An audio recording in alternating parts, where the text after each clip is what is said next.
كل شيء حتى إذا فرحوا بما أوتوا أخذناهم بغتة فإذا هم مبلسون.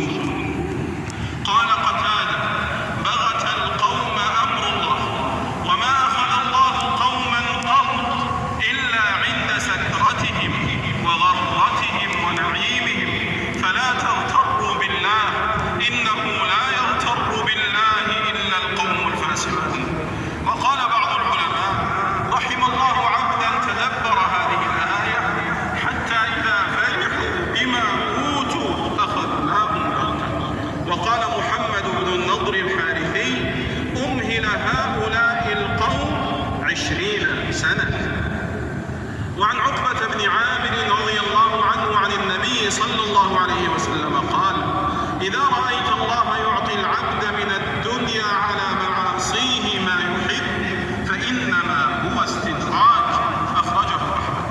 وقال الحسن: والله ما أحد من الناس بسط الله له في الدنيا فلم يخف أن يكون قد ذكر له فيها إلا كان قد نقص عمله وعجز رأيه. وقال سفيان الثوري في معنى قوله جل وعز: سنستدرجهم من حيث لا يعلمون، نسبغ عليهم النعم وننسيهم الشكر. وقال الحسن: كم مستدرج بالإحسان إليه، وكم مفتون بالثناء عليه، وكم مغرور بالستر عليه. فيا تعاسة من جدد الله لهم النعم الغزار فنسوا الشكر والاستغفار حتى نزلت بهم النقمة وسلبت منهم. ويا أسفا على غافل لا يفيق إلا بعد فوات الأوان وانقضاء الزمن. فتذكروا زمن النقلة وساعة اللقاء والعرض ويوم الحساب والتوفيق. تذكروا نشر الصحائف فيها مثاقيل الذر ومثاقيل الخردل. تذكروا يوما لا ينفع فيه الأب الشفيق ولا الأخ الشقيق ولا الصديق ولا الرفيق. تذكروا يوم يفر المرء من أخيه وأمه وصاحبته وبنيه، لكل امرئ منهم يومئذ شأن يغنيه. فيا له من شغل شاغل وخطب هائل لا يلتفت فيه أحد إلى قرابته ولا إلى صحابته. كل شأنه الفرار والاعتذار، كل شأنه الفرار والاعتذار لعظم الأهوال وتغير الأحوال. قال عكرمة: يلقى الرجل زوجته فيقول لها: يا هذه أي بعل كنت لك؟ فتقول: نعم البعل كنت. من الساقطين واستعيذوا بالله من نفسات الشياطين والتجئوا إليه، فإن الاعتصام بالله واللجأ إليه هو العهدة في الهداية والعهدة في مباعدة الغواية. أقول ما تسمعون وأستغفر الله فاستغفروه، ويا فوز المستغفرين.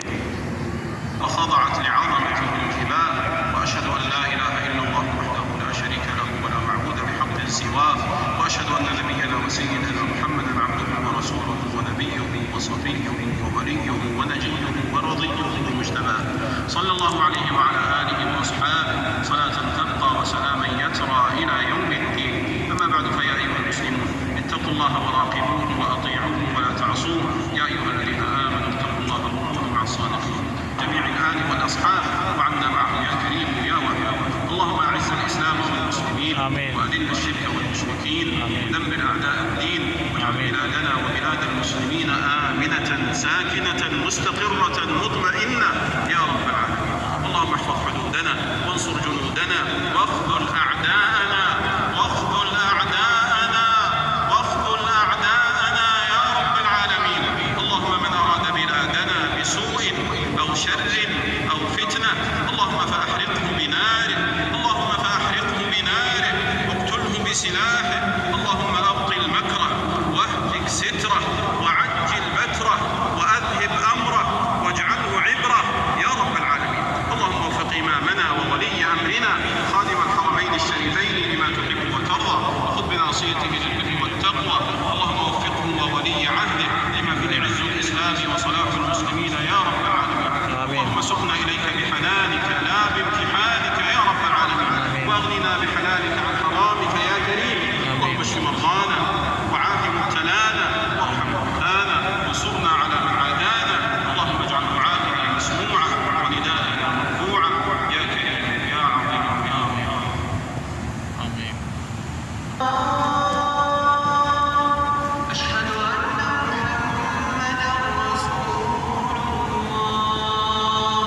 حي على الصلاة حي على الفلاح قد قامت الصلاة قد قامت. لا इलाहा इल्लल्लाह। जुम्मे की नमाज पढ़ने लगी। यूट्यूब सब्सक्राइब कीजिएगा, दोस्तों में शेयर कीजिए। इंशाल्लाह दूसरी वीडियो